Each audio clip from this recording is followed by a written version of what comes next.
Gemini, kamusta kayo? Hope you're all doing well and maraming salamat for visiting my channel, 1111 Pinoy Tarot. In today's reading, tingnan natin ang inyong romantic connection between you and your person. Let's see what is happening. Pwede niyong panoorin ang inyong Moon, Rising, and Venus placements. Thank you so much, Gemini. Please subscribe, comment, share, and tap the bell. Let's see how your love life unfolds and what you can expect in your relationship. Okay? Kuha tayo ng mga strong energies and messages for Gemini, please, from the Lover Oracle. Gemini, what is happening? What's happening on Gemini? What's happening to Gemini about love and romance?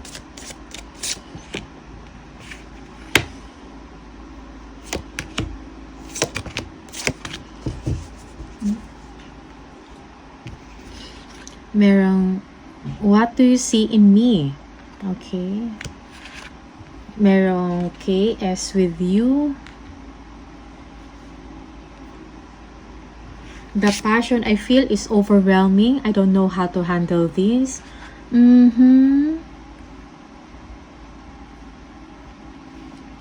Steaming. They have hurt me. Okay.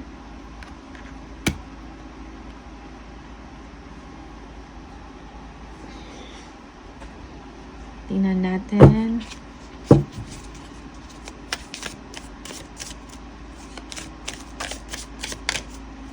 Love and passion is undeniable between you two, between your person, Gemini, okay?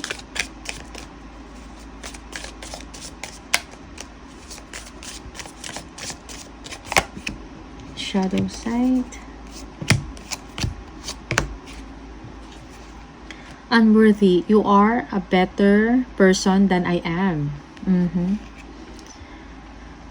There is insecurity. Runner, I don't want to run anymore. Okay. Unfinished business. We still have things to resolve and discuss. Okay. For some of you, you are in separation with your person, physically or emotionally. May mga kailangang harapin or i-discuss para ma-resolve ang situation ninyo. Shadow side. You made me realize my flaws. Okay, merong realization. Okay. Kung ano yung naging problema sa person mo, or is this you, Gemini? Okay. But clearly, yung passion, yung compatibility ninyo is undeniable. Okay. Compatible kayo. Gemini. Tingnan natin kung ano yung messages from the tarot for Gemini, please.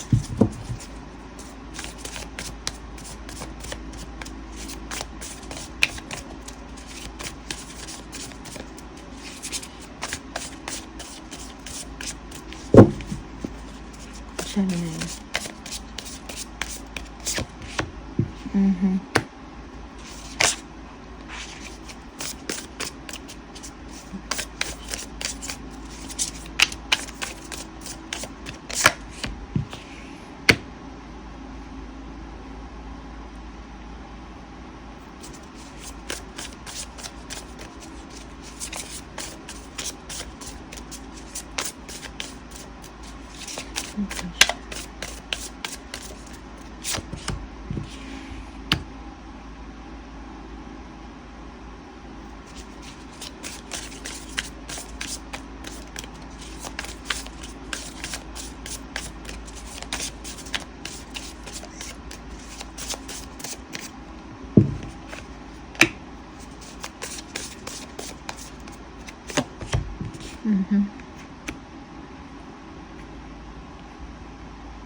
Justice. Okay, for some of you, you are dealing with a Libra, okay, or a fire sign and earth sign. Fire sign, Aries, Leo, Sagittarius.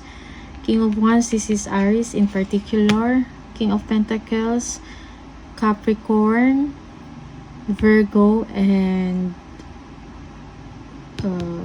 Capricorn, Virgo, and what's the other one? Taurus. Okay, for some of you, you're dealing with those people. Okay, yeah, there is unconditional love sa person mo. Yun yung nararamdaman niya sa inyo, Gemini. Okay, mahal ka niya, but it's just that yung person mo, meron din siyang gustong patunayan or i-prove sa inyo at saka sa sarili niya. Okay? He or she has an entrepreneurial mind. Okay? Business-minded.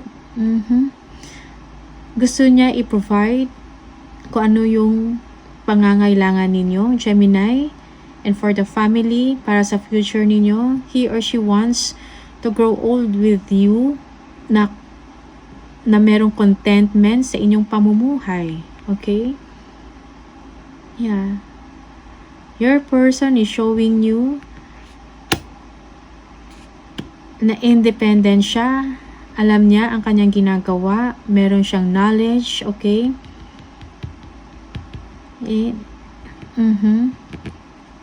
Marunong siyang humawak ng finances, mag-manage. If you have a business, okay, Gemini, he or she wants to share it with you. Gusto niya ibahagi din sa inyo ang kanyang mga alam or nalalaman, ang kanyang wisdom, yung knowledge, yung skills. Okay? Yeah. Your person also is a wise person. Okay? And here you are. Ayaw mo ng distraction. You want peace. Okay? Madaming kailangan ng inyong atensyon. But you don't want to talk to anybody. Okay? You're keeping your peace, Gemini. Yeah. Yung iba sa inyo, okay, merong problema, you're not over yet, kung ano man yung heartache or meron mang mga problema sa inyong past relationship or sa inyong past, okay, hindi kayo nakaka-get over. And this is a challenge in the relationship. Yes. Tingnan natin.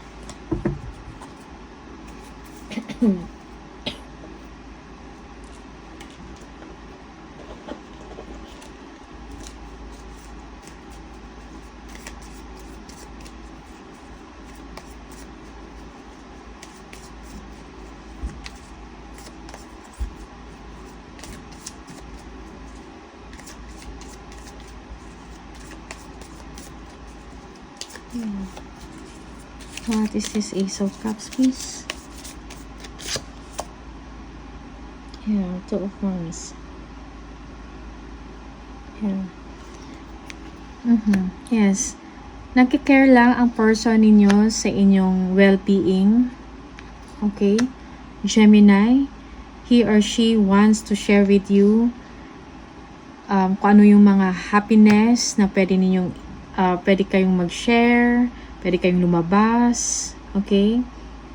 Gusto niya mag-usap kayong dalawa, mga exciting things about the future, mag-plan para sa pamilya ninyo, okay? Yeah.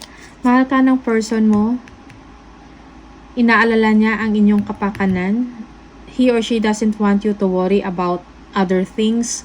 Kung ano man itong mga heart disappointments or heartbreak na meron ka, Gemini, gusto ng person mo na i-divert mo ang inyong attention, ang inyong mind into things na mas masaya, mas exciting, okay?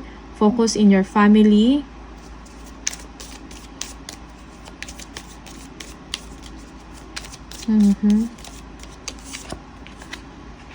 High Priestess. Okay. Yeah, your person also is being careful to approach you. Okay? Malakas ang intuition ng inyong person. Alam niya how to handle you well. Okay? Ayaw niya rin na maging aggressive siya sa inyo, towards you. Because he cares for you. Ayaw niya na magdagdagan pa kung ano man to yung situation mo na meron kang disappointments. Okay? Your person is just also being careful to approach you. Because for now, you don't want any problems, any issues. Okay?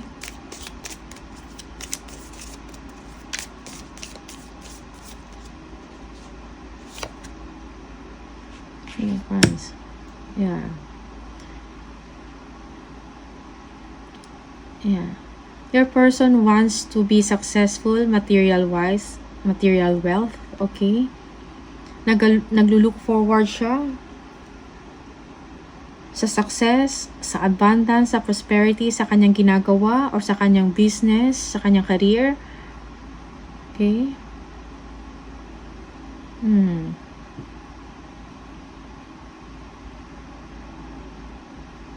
Your person is also thinking about travels overseas.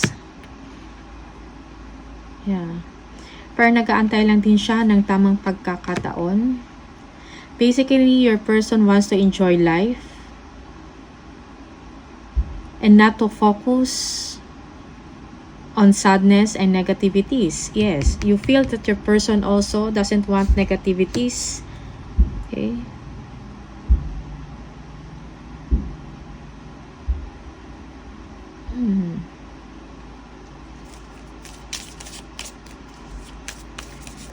Ayaw ng person mo na masira ang kanyang peace or serenity. Okay?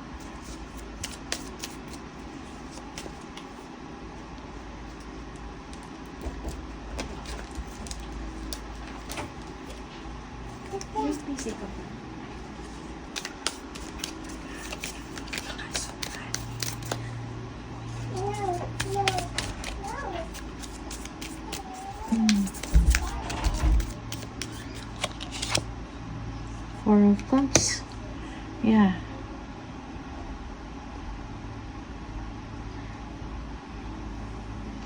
Yeah, for some of you, there is boredom. You feel that your person also is bored or merong silent treatment in the situation.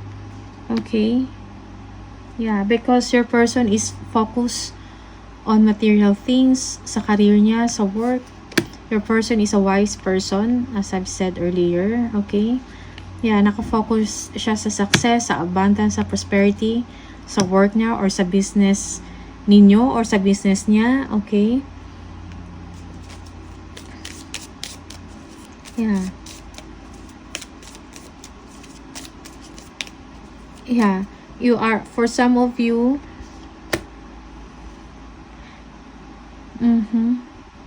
yeah, merong silent treatment.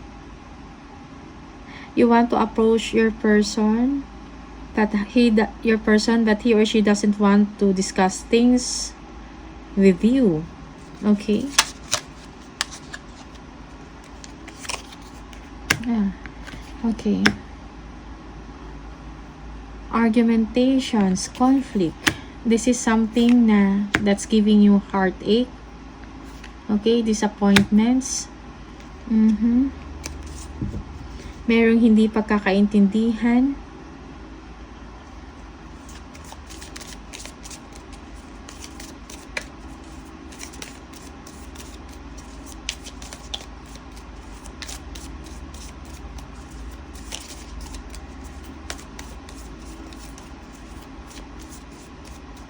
Yeah, your person,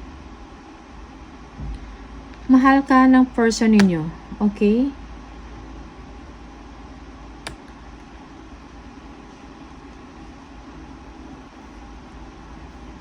Hindi lang siya ganun ka-expressive sa inyo because nakafocus din siya sa kanyang work. And because of that, merong silent treatment, hindi pagkakaintindihan. Okay, you're not seeing eye to eye with your person, Gemini, and it is something hurting for you. Merong hindi pagkakaintindihan. Merong pag-uusap about past hurt, disappointments, experiences, and ito yung cause ng inyong away or conflict. Your person doesn't want that, Gemini. Okay? Although your person cares a lot about you. Okay?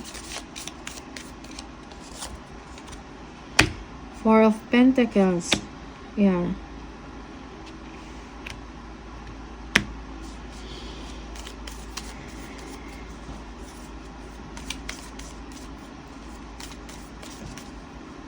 Kung ano man to, yung hindi ninyong pagkakaintindihan.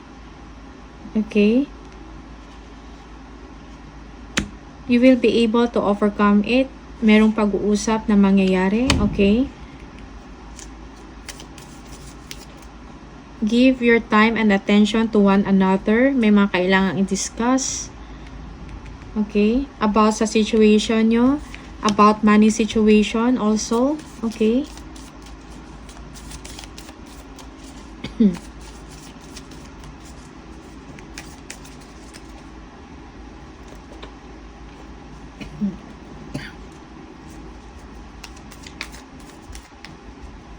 Yeah. So, put the effort para ma-maintain ang inyong relationship. Give attention and time to one another. Okay? Pag-usapan kung ano yung dapat pag-usapan. No nonsense, okay? Maybe may problema about kung meron kayong business, merong pag-uusapan about there will be decision making na gagawin about sa negosyo, about sa work. Okay?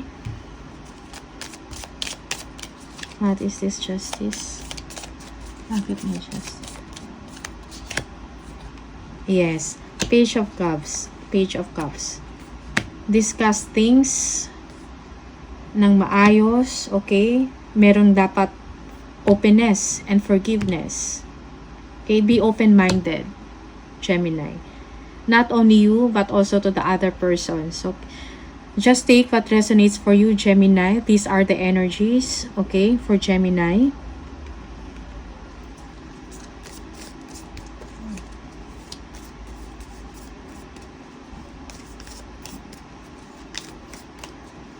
Okay.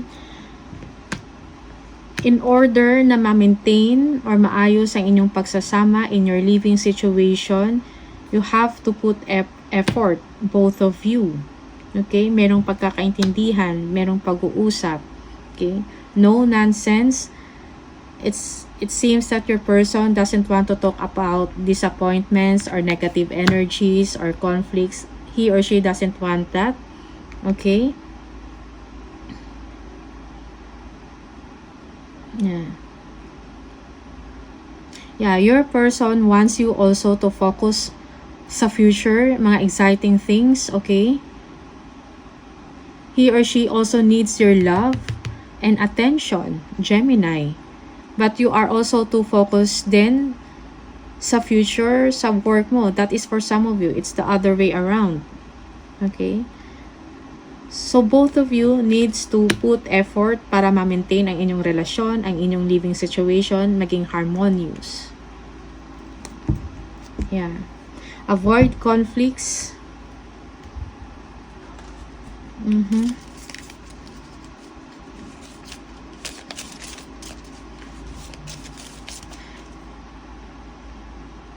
Avoid recalling of mistakes or past hurts or disappointments. Kasi yun yung cause ng conflict or yung pag-aaway. Okay? Gemini. You may not always understand why certain things happen. However, there is always a higher purpose to the events in your life. Through turmoil, a blessing will soon be revealed. Life is a series of constantly shifting cycles. When we resist change, We resist the natural flow of life and create unnecessary stress. Go with the flow. You will be surprised where it leads. Okay, that's for you. One more. The past is now behind you. Release it and embrace new possibilities.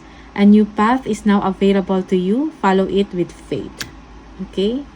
So, these are the messages for you, Gemini. Maraming salamat sa iyo. And I'll see you on the next video. Bye!